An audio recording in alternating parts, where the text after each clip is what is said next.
본 영상은 한국방송통신대학교 처음 학습자 또는 과제 작성을 하시는 분들에게 도움을 드리고자 제출하여 평가를 받은 과제 작성글을 읽은 영상입니다. 다만 내용을 그대로 복사하지 않기를 바라며 본인의 글을 작성하기 위한 참고 자료로 활용하시기 바랍니다. 복제 혹은 인정되지 않은 인용으로 인해 받은 불이익은 책임지지 않습니다. 모든 방송대 학우분들의 발전을 기원합니다. 2021학년도 1학기 기말시험 온라인 평가 영화산업과 마케팅 과제명 다음 문항에 답하십시오. 1.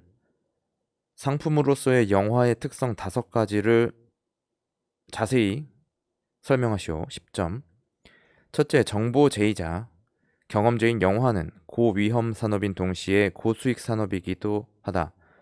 흥행의 성패에 따라 결과가 확연히 다를 수밖에 없다는 말이다. 그리고 흥행의 문제는 관객의 직접적인 필요성보다는 관객의 오락적인 욕구에 기인한 것이기에 합리적이고 체계적인 예측이 불가능하다. 둘째, 영화의 콘텐츠는 여러 통로를 거쳐 단계적으로 소비될 수 있다. 영화라는 한 상품은 극장 이외에 케이블 TV, 페이퍼뷰, 비디오와 DVD, 케이블 TV, 페이, 케이블 TV 베이직, 지상파 방송, 신디케이션 순으로 순환되면서 새로운 관객과 만나 새로운 가치를 창출할 수 있다. 이를 창구 효과 윈도우 이펙트라고 한다. 이는 정보제인 영화의 원본을 한 번 제작해 놓으면 다른 형태로의 복사본을 만드는 것이 다른 상품에 비해 상대적으로 쉬움으로 나타나는 특성이다. 셋째, 영화는 정보제이기에 다른 상품에 비해 짧은 수명을 가지고 있다. 한 영화의 극장 개봉은 길어야 몇 주에 불과한 경우가 대부분이다. 이는 앞서 언급한 고위험, 고수익 산업으로서의 영화의 특성과 밀접하게 연관된다. 넷째, 오늘날의 영화는 스타에 대한 의존도가 점차 높아지고 있다. 영화 콘텐츠의 질도 중요하지만 그 콘텐츠를 보여주는 수단인 주연 배우의 입지가 커졌다는 의미이다. 이는 생산자와 소비자 간의 정보의 비대칭성 또는 불균형성을 해결하기 위한 생산자 측의 노력이기도 하다. 앞서 말했듯이 정보 비대칭성의 해결을 위한 소비자 측의 노력은 미디어와 서적을 통한 영화 정보의 사전 습득 행위라고 할 수 있겠다. 다섯째, 영화는 생산과 관리가 이원화되어 관리되는 상품이라고 할 수 있다. 즉, 영화라는 상품의 관리 및 유통에서 제작사와 배급사의 역할이 동등하게 중요시되고 있어야 한다. 특히 요즘의 영화 산업에서는 광고, 홍보 및 마케팅이 담당하는 역할이 점차 커지고 있다. 이 영화 PPL에 대한 정의를 내리고 PPL의 장점과 단점에 대하여 자세히 설명하시오. 10점. PPL은 일정한 대가를 지불하고 영화나 드라마의 콘텐츠에 특정 제품이나 드라마를 삽입하는 형태로 영상 매체 속의 상품을 자연스럽게 등장시켜 관객들의 무의식에 상품의 이미지를 심어주는 간접 광고 기법이다. PPL은 최근 광고 및 홍보의 효과적인 수단으로 주목받고 있다. 실제로 얼마 전 포춘지에서 실시한 설문조사 결과에 따르면 500대 기업의 마케팅 임원들은 공통으로 직접 광고에 대한 투자는 줄이는 대신 PPL 같은 간접 광고에 대한 투자를 늘릴 계획이라고 밝힌 바 있다. PPL의 장점은 우선 자연스럽게 브랜드 수용도를 높일 수 있다. 기존의 직접 광고가 가지고 있는 가장 큰 약점은 광고에 대한 낮은 신뢰도와 수많은 광고물로 인한 심리적 거부감이었다. 그러나 영화에 등장하는 일상적인 제품들은 그게 현실감을 높여주는 역할 또한 수행하고 있으므로 관객들에게 자연스럽게 수용될 수 있는 것이다. 둘째, 그게 몰입으로 인한 브랜드 인지도 제고에 효과적이다. 실제로 미국 마케팅학회 연구 결과에 따르면 이글거리는 태양이 여러 차례 노출된 영화가 개봉된 이후 콜라 소비량이 증가했다고 한다. 이는 관객들이 영화 속 경험을 실제 경험에 연결해 사고하는 습성이 강해지면서 더욱 분명하게 드러나는 효과다. 셋째, 세계 시장을 대상으로 하는 국제적 기업의 경우에 PPL은 더욱 효과적일 수 있다. 영화의 수용이 국경을 초월할 정도로 그 범위를 넓혀가면서 세계 어느 곳의 누구에게나 영화 콘텐츠가 전달될 가능성이 있어서 영화 속 광고의 효과는 실로 어마어마한 것이다. 마지막으로 재정 조달의 역할을 담당할 수 있다. 즉 PPL을 담보로 해서 영화 제작비의 일부를 광고주로부터 투자받을 수 있는 것이다. PPL의 단점은 먼저 영화나 드라마의 콘텐츠와 간접 광고로서의 PPL이 자연스럽게 어울리지 못할 경우 PPL은 오히려 수용자, 관객의 거부감을 일으켜 영화와 PPL 상품 모두에게 악영향을 끼칠 수 있다. 고질라에 등장하는 동원 참치캔이나 영화 전반에 걸쳐 등장하는 PPL 때문에 오히려 관객의 거부감을 일으켰던 내 여자친구를 소개합니다 등이 대표적인 예라고 할 수 있다. 다음으로 영화 예술의 순수성 저해 문제를 들 수 있다. 마이클 제이컵스는 영화 소개로의 상품 삽입이 예술로서의 영화의 지위에 대해 심각한 위험을 불러올 수 있다고 주장했다. 광고의 개입으로 인해 원래의 텍스트에 심각한 손상을 가져올 수 있기 때문이다. 또한 광고주의 과도한 개입으로 인해 영화 제작이 더욱더 경제적 이윤 창출에만 초점을 맞추게 될 가능성도 존재한다. 예를 들어 영화 캐스트 어웨이에서 주인공 톰 행크스는 미국의 우편물 취급 업체인 페덱스 직원으로 등장하는데 이로 인해 페덱스는 영화의 총 상영 시간 2시간 30분 중 무려 70분 이상 자사의 브랜드를 노출했다. 이에 그치지 않고 페덱스는 고객과의 약속은 반드시 지킨다라는 자사의 모토를 관객들에게 자연스럽게 전달하는 데 성공했다. 이에 관객은 페덱스라는 브랜드에 대해 그것이 사실이든 아니든 간에 긍정적인 이미지만을 간직하게 된다. 이는 정치 경제학적 시각을 가진 문화 연구자들이 자본주의 사회의 상품화 경향에 대해 오랫동안 비판해왔던 문제가 현실화하고 있음을 보여준다. 3. 영화의 마케팅 믹스 4요소를 자세히 설명하시오. 20점. 영화 마케팅은 전통적인 마케팅 전략의 기본 요소인 4P, 프로덕트, 프라이스, 플레이스, 프로모션을 적용해 이익의 극대화라는 판매 전략을 시도하는 것이다. 영화의 마케팅 믹스 4요소는 영화라는 상품, 관람 요금과 로열티 등 배급과 상영, 광고, 홍보 전략의 프로모션이라 할 수 있다. 영화 상품은 배우의 개런티, 캐스팅과 시놉시스, 시나리오, 러닝타임, 감독, 프로듀서 등으로 구성된다. 가격은 영화의 관람 요금, 수명주기, 로열티, 라이선스를 들 수 있다. 장소인 배급과 상영은 개봉일, 관객 동원수, 멀티플렉스 수, 스크린 수, DVD 출시 판매로 설명할 수 있다. 광고 홍보 전략의 프로모션에는 퍼블리시티, 광고, 판촉, 홍보가 있다. 영화의 마케팅 믹스 4요소는 마케팅 믹스 원리에 입각한 영화 마케팅 전략으로 설명할 수 있다. 영화 상품의 마케팅 전략은 상품으로서의 영화를 콘텐츠 측면에서 접근하는 것이며 세부 사항으로 시나리오, 출연 배우, 내용상의 흥행 요소들에 대한 분석이 이루어져야 한다. 장소로서 배급과 상영에 관한 마케팅 전략은 배급 및 유통 차원에서의 접근이 필요하며 세부 사항으로는 배급사를 결정하고 개봉 시기를 고려하여 극장 스크린수 확보가 중요하다. 가격에 관한 마케팅 전략은 관람 요금과 로열티에 관한 재반 문의가 이루어져야 하고 세부 사항은 관람 요금액을 결정하는 것이다. 프로모션에 관한 마케팅 전략은 광고, 홍보, 마케팅 전략을 수립해야 하고 세부 사항으로는 홍보 대행사를 결정하고 광고 회사나 포스터 제작 업체를 선정한다. 또 기타 홍보 전략을 수립한다. 마케팅 믹스에 따른 영화 관람 요인을 4P에 따라 구분하면 제품 요인, 가격 요인, 촉진 요인, 유통 요인으로 구분할 수 있다.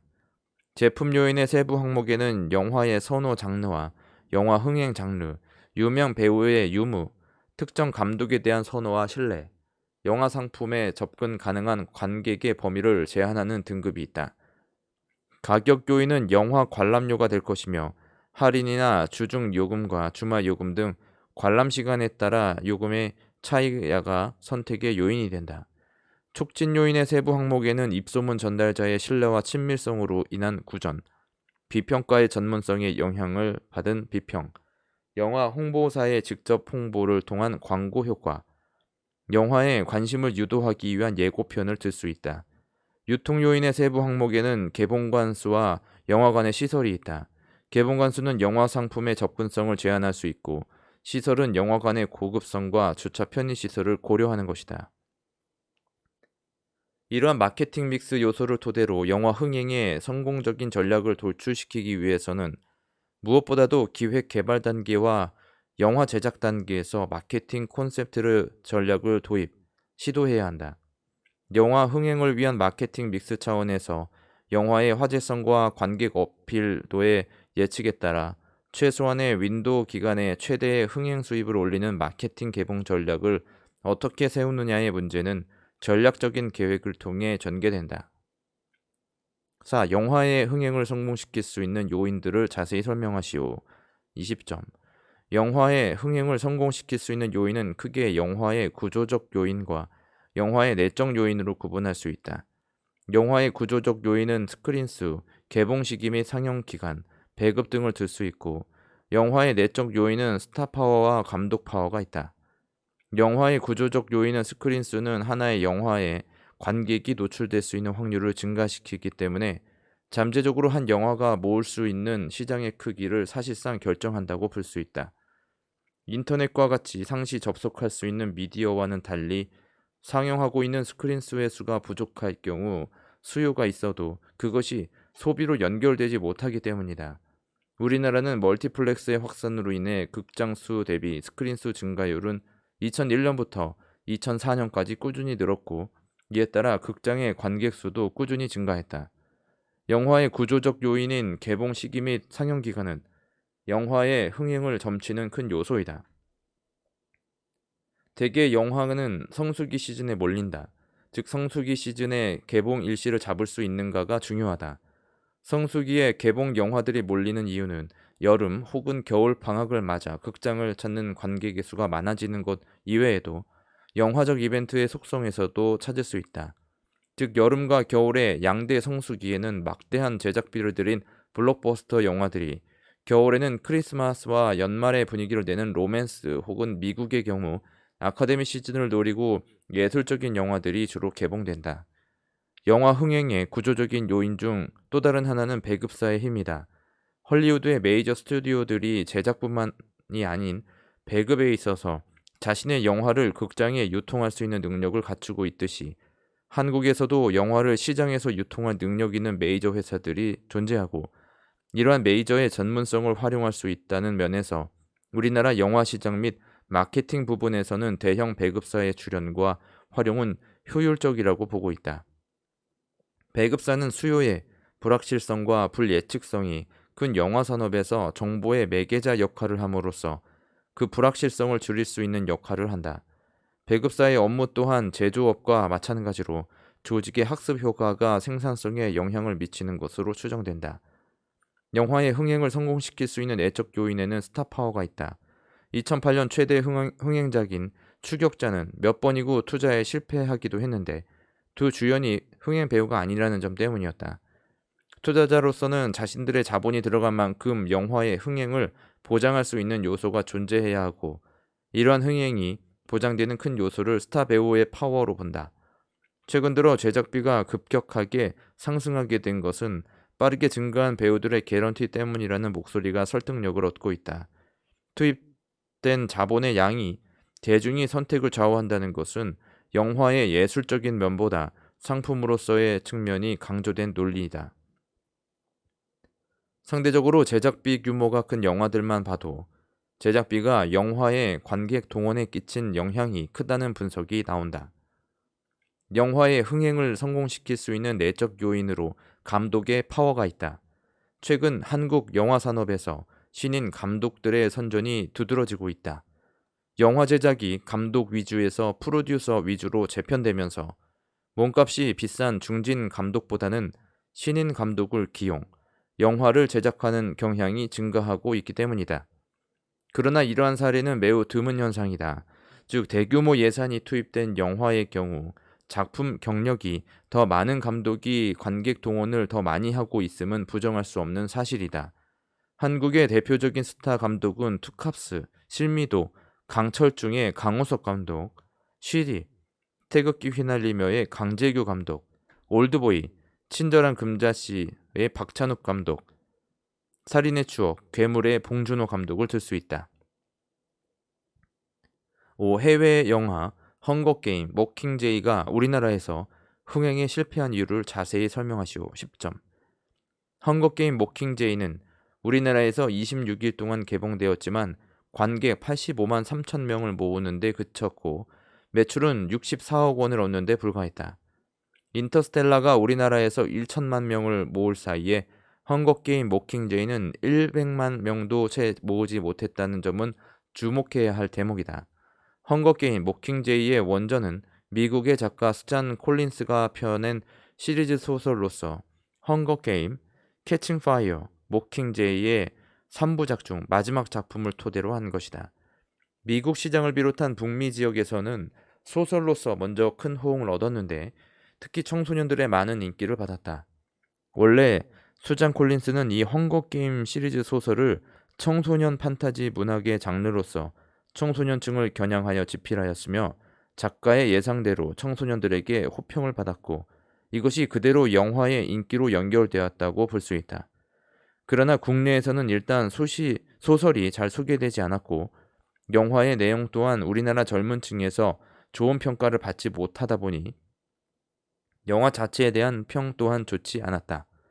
영화 헝거게임 모킹제이는 인터스텔라처럼 화려한 영상도 없고 과학적인 근거 위에서 관객의 지적 욕구를 충족시키는 측면도 없는 가운데 판타지적인 내용에만 치중한 것으로 평가된다. 미국 할리우드의 샛별이라 일컬어지는 여배우 제니퍼 로렌스가 주인공으로 출연하기는 하지만 블록버스터급의 화려한 액션도 없고 우리나라 관객이 이해하기 어려운 판타지적인 내용만 있으므로 흥행에 실패한 것으로 판단된다.